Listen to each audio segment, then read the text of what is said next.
Good afternoon, ladies and gentlemen. This is Zishan Rizvi, Leadership Wala from AI Teacher Training Institute, Batch 21. Today, we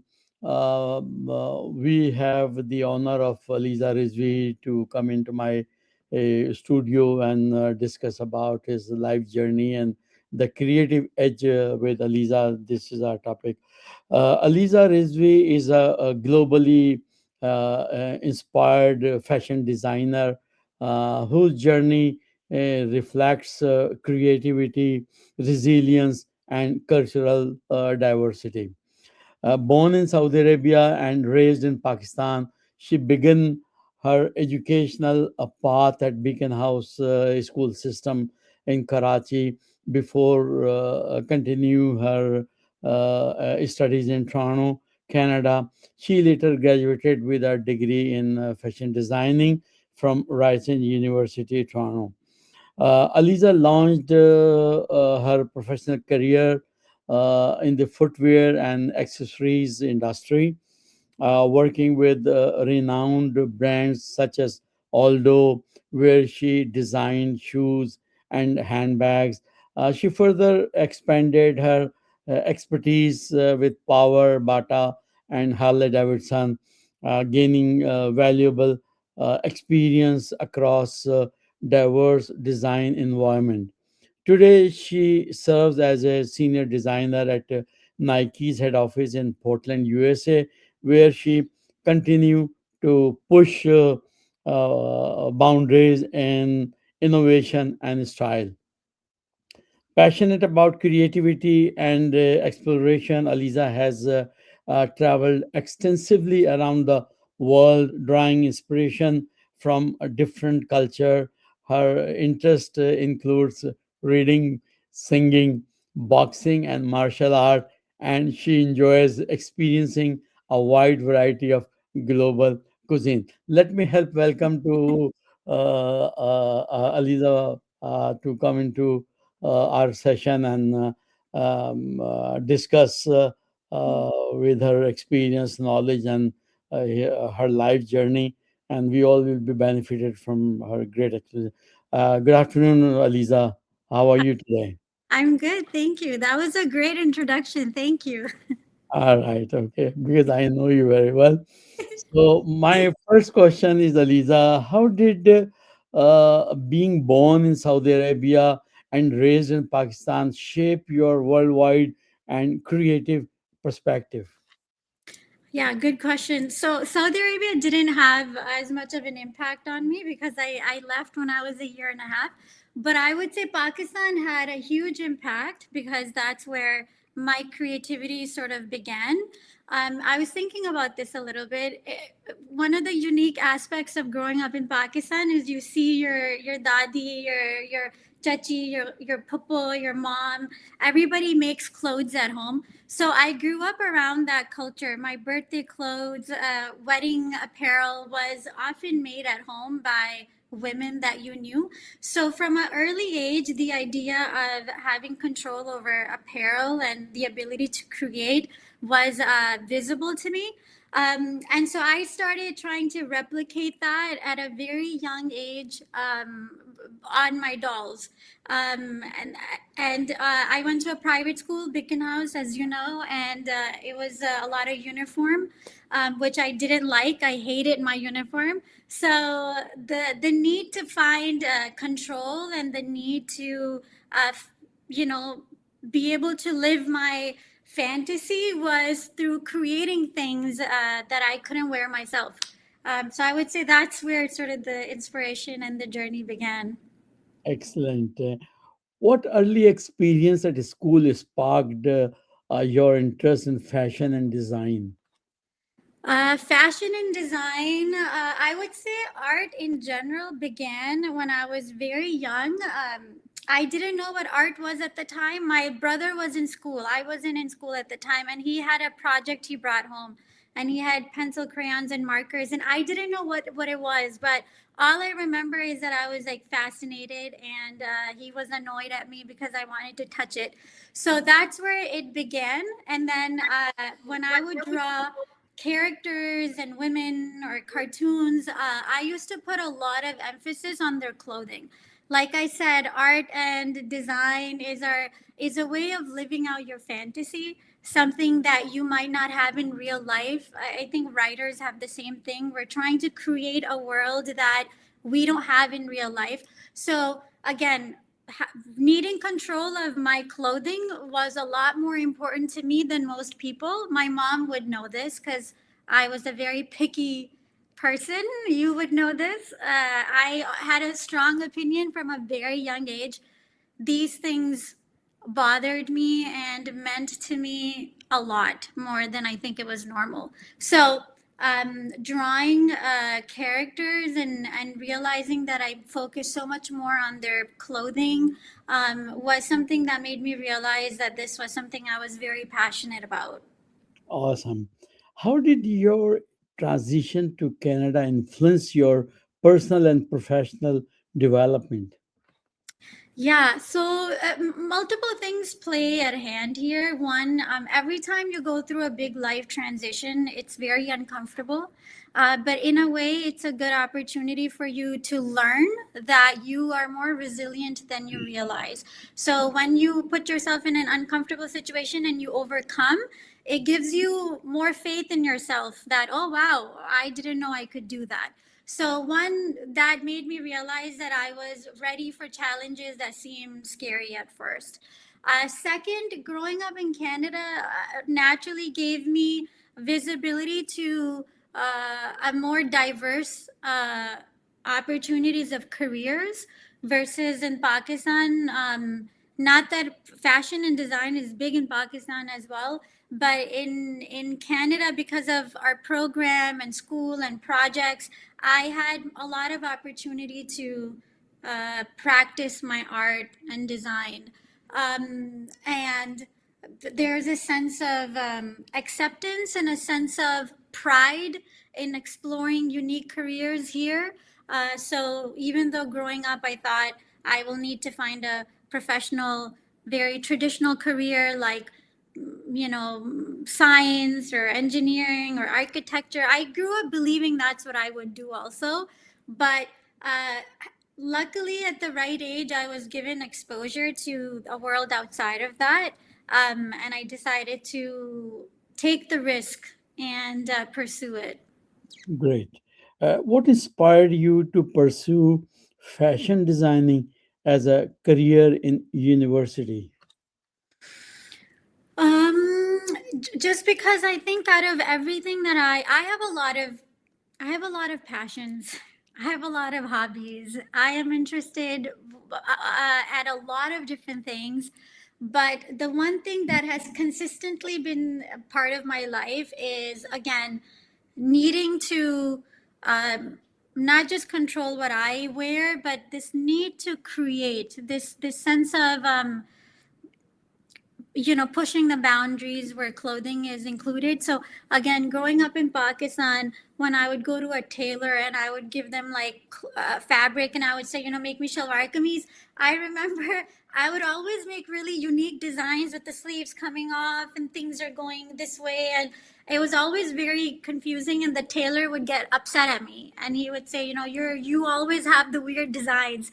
And I just did that from a young age. I just felt like there was I think I was just inspired by so many different things. I was inspired by Japanese anime and clothing and those Japanese cartoons, and I didn't have those clothing, and I was making shalwar kameez instead. So I thought, well, I can't wear Japanese kimono, so maybe I can put that in my Pakistani outfit, and that way I can live out my fantasy of making a dress that looks like this Japanese, martial artist. So that was sort of my way. Like I said, it's all starts with this need to have things in our life that we don't think is always easy or accessible. Excellent. Looking back, what were the biggest challenge in your journey from student to senior designer? This field, this career in general is a difficult one to break into. because there are a lot of people that are interested in a field like this.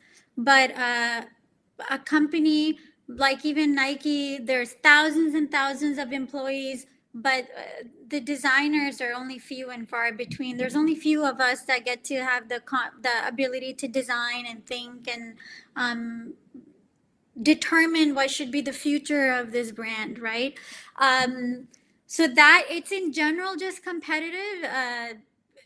Anytime you're in a field that is driven by passion, um, it's very easy to be taken advantage of because employers know that you are so eager to be in this position versus if it's a boring field. Um,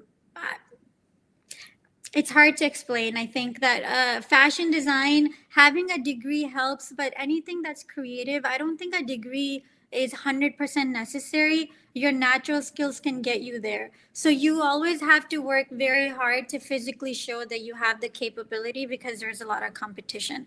The second thing is that I decided to pursue footwear design, which is something I didn't learn in university. My training was in apparel, so like soft goods. So when my passion grew in footwear design, I didn't have any actual technical knowledge or background, so I had to teach myself everything.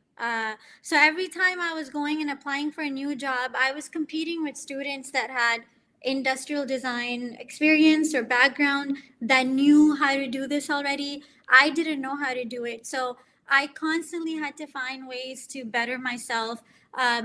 But I had to teach it to myself instead, uh, on my own at work or in my free time. And so I would say that was probably the two challenging things. Additionally, something like fashion design is not something that you find very commonly being practiced in our culture or in any culture really. So if I was studying business or accounting, or if I wanted to become a doctor, engineer, there are multiple family members or friends of the family that I can reach out to and ask for guidance. But a career like fashion design, I had nobody that I could really reach out to. So I was very much left on my own to figure this out. So it was a very, very independent journey, which made it harder. But I think essentially it made me stronger and it made me a lot more independent because I knew that I had only myself to rely on. Okay. Though you partly answer already my two questions, the philosophy of your designing and inspiration for creative design, but yet I will ask you, where do you usually find inspiration for your creative designs? Yeah. So inspiration for every design comes from everywhere. From a professional lens, there's multiple things that we do. One is that we look at our consumer. Who is that person that we're designing? Is he like a 50-year-old man who just walks, or is he a 15-year-old boy who plays soccer and he's very active? Is this somebody who has a very conservative style of clothing, or is this somebody who likes a lot of energy? So understanding your consumer, who you're designing for, is the most important. Second, understanding trends, not just what's happening around the world and around you, but also if you have a company where you already have a proven track record of sales, looking at what is successful and what is not successful, and understanding the statistics of what is selling and what is not selling. And then when you look at trends, we look at politics, like political culture. What are some big events happening, like Olympics is happening, or soccer World Cup is happening. A lot of these things we don't realize it, but people around us are subconsciously like already inspired by these things. So if I know that in 2028 Olympics is going to happen, I should start preparing now. And if the Olympics is happening in China, I know that China is going to play a big role in culture. So these are some of the things that I have to prepare for in advance and start like researching. So there is a strategic way of researching, which is from a business lens and from a sales lens, very important. And then there is the creative lens, which is very organic It's very unique to each designer. I can see a trend like animal print is trending, or fur is trending, or shiny metallics is trending. I can see that, but how I create something out of that, or how you create something out of that, or somebody else, is going to be different. So you take all the information that's available statistically, then you take the creative trends of what's happening in the world of fashion, in the world of design, in the world of media and television, and you take all that information and then you say, okay, how do I envision this becoming something valuable that can sell to a consumer? Um, if yeah, and then price makes a big difference. Is this $150 shoe, or if this is a $60 shoe? Because though the price will make a big difference also in what you can do within the design. Okay, excellent. How do you balance innovation with practicality in your design work? So again, that begins with the intention. So when you create a new product, you have to know what your goal is. That starts with your consumer, the price point, and then the goal. So if I am creating a shoe that's for soccer, then practicality and functionality has to be number one. That is the most important, because if it's for performance, if this is for someone to run on a field or run on a basketball floor, stability, um, agility, traction, all of these things always have to be important, because that's safety. If I'm creating a shoe that's only meant to look good, and they're only meant to wear for walking, and only to look fashionable, and only to be trendy, then that's when you lean on trends, and that's when you lean on more emotional satisfaction versus a uh, technical absolutes, like this is like a necessity that cannot be avoided. Awesome. Can you briefly walk us through your creative process from concept to final product? I Yeah. just need briefly, so just my audience could know that how you start and how you end. Sure. So again, all of this is dependent on the company that you're in, the product that you're working on, and what the intention is. So I'm going to use Nike as an example, because that's where I am right now. So there are different teams that handle different things. You have a merchandiser that purely looks at finances and what sells. And then you have a design that thinks of trends and technicalities and how to bring something look good. And then in the middle, you have a product line manager who takes the information from the merchant and then knows how to transfer it to the designer, and tell us from a storytelling perspective of what our project is. So first of all, I get a project. I get told that I want a shoe that is for $85. This is who the customer is. This is what the need is. I want to sell 50,000 pairs, or I want to sell 5,000 pairs. That makes a difference. If I'm making something that needs to sell 50,000 pairs or 100,000 pairs, it has to be something that 100,000 people would like. If you want to create something 100,000 people will like, it has to be something very generically acceptable, something very commercial, something not very complex or complicated or very unique. If you are creating something only for 5,000 people, then uh, you have the ability to create something very unique, very different, very out of the box, because those few people that will buy are willing to do something that's very different. So first is getting assignment, understanding what the need is, then doing research on the customer, the consumer. Sometimes I have research done in advance. Then you ideate, you build a story around. You want a shoe that's inspired by animal print, but it doesn't just mean I'll do any animal print. Maybe I like rain, maybe I like a deer, or maybe I like snakes or a python. And then I create a story around that and why that can relate back to my customer. I make a story, I make a vision board, I make a visual vision board. I explain what materials go, what colors will suit, what um, physicalities will go with this, and then I make iterations. So I make like 20 to 50 concepts. And then I narrow them down and I say, okay, these are the three, four that I think are strongest. And then I review them with my design manager. And she might help me narrow them down and say, I like this, I don't like this, or change this. Um, and then I will review that with my product line manager. And then they will say, okay, yeah, I like this or I don't like this. And then once the design has been finalized, then I make a CAD that has all the technical information on how to create it and bring it to life. That CAD is then goes to a technical developer. This person is usually an engineer type of a person. They work directly with a factory. And then their job is to bring my vision to life. So I am the creative mind, but then I have a technical partner and I have a business partner. And then the three of us were called the triad. The triad comes together and creates a product. Okay, excellent. What digital tools or software do you rely on the most in your work? If it is Adobe not confidential, just No, Adobe Illustrator is the most standard utilized tool in every design position that I've ever had. It's always Adobe Illustrator.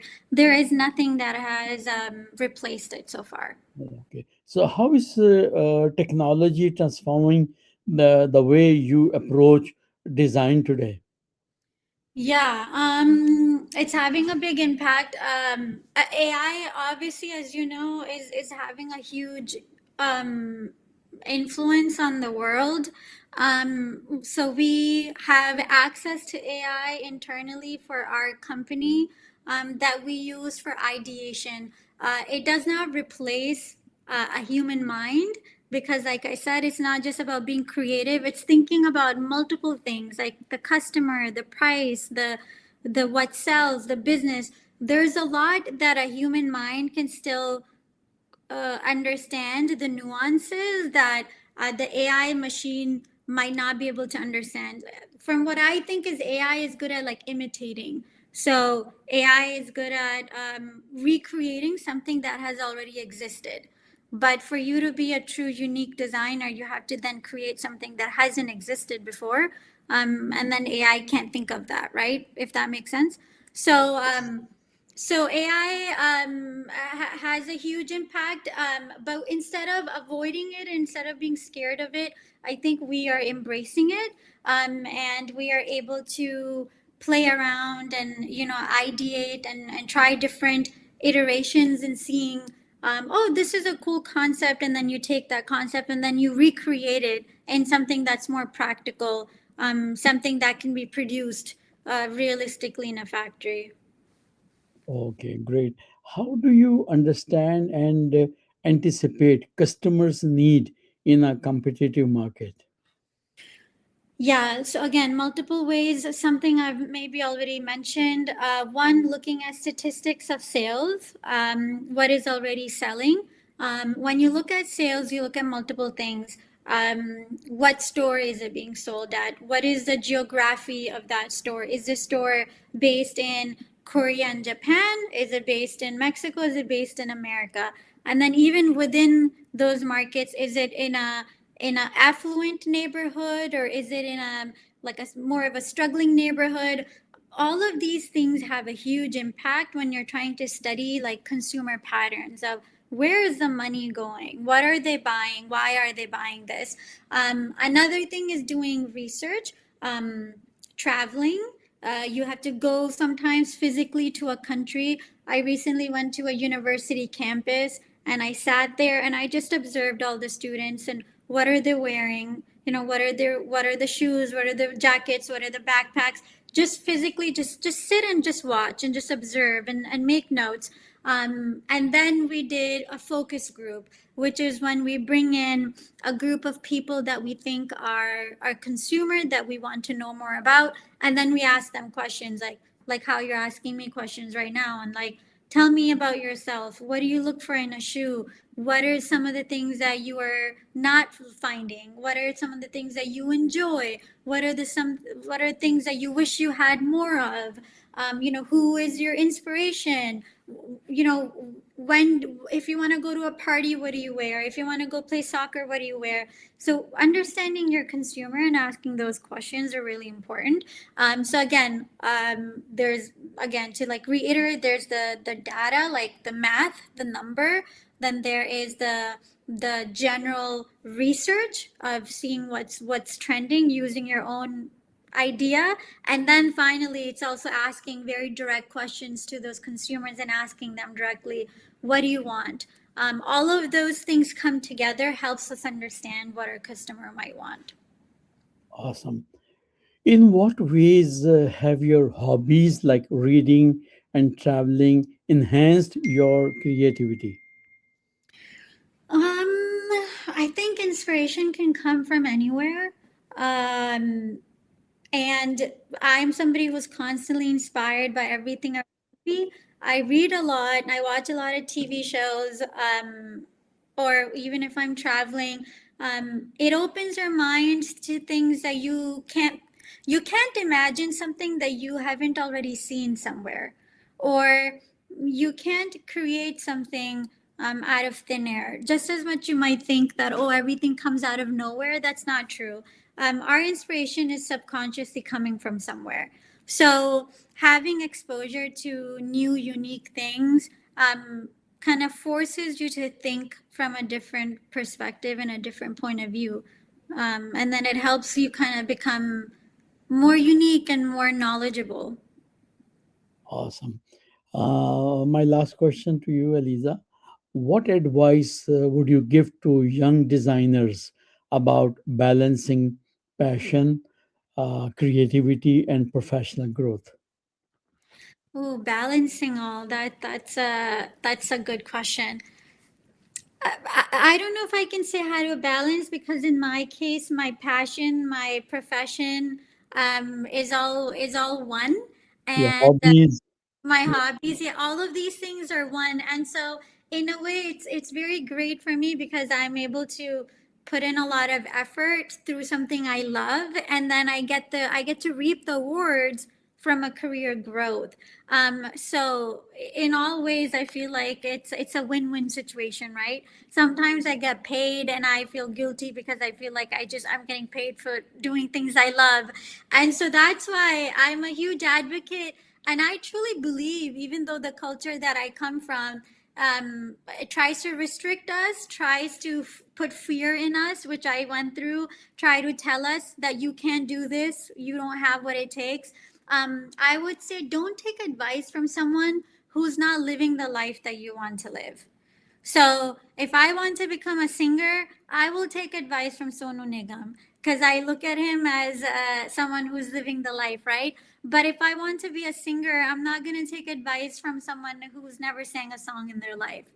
So, one thing I would say, don't let anybody else limit you. If you believe in yourself, then trust yourself. But nothing comes easily. Everything's going to take effort. If you're willing to put in the time and effort, if you're willing to go through the challenge, then you're going to be fine. And if you're going to work really hard, you might as well work really, really hard at something you enjoy, because it's a lot easier to become very, very good at things that you enjoy versus becoming very good at something you don't enjoy. So if I put 10 hours towards becoming a doctor, I will still fail.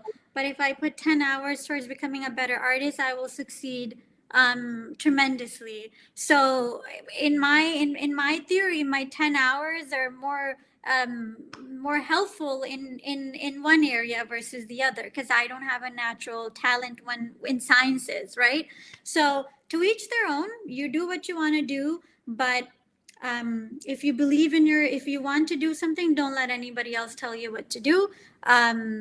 But have a goal in mind. Don't just go for it. Have a goal. Be like, I want to do this at Nike. I want to design a bag at Adidas. I want to design a handbag at Aldo. Have a very, very focused group. even if you don't get there. But when you have a very focused group, everything you do is towards that goal. And before you realize it, you're a lot closer to that goal than you were before. Excellent. Thank you very much, Eliza, for your time. You really provided a great amount of knowledge, wisdom, and of course, information. Hopefully, we'll touch base with you again sometime with some new questions, new subject, new session. By now, let us say bye to you with thanks. Thanks again to from my side and from my audience. Thank you very much. Thank you.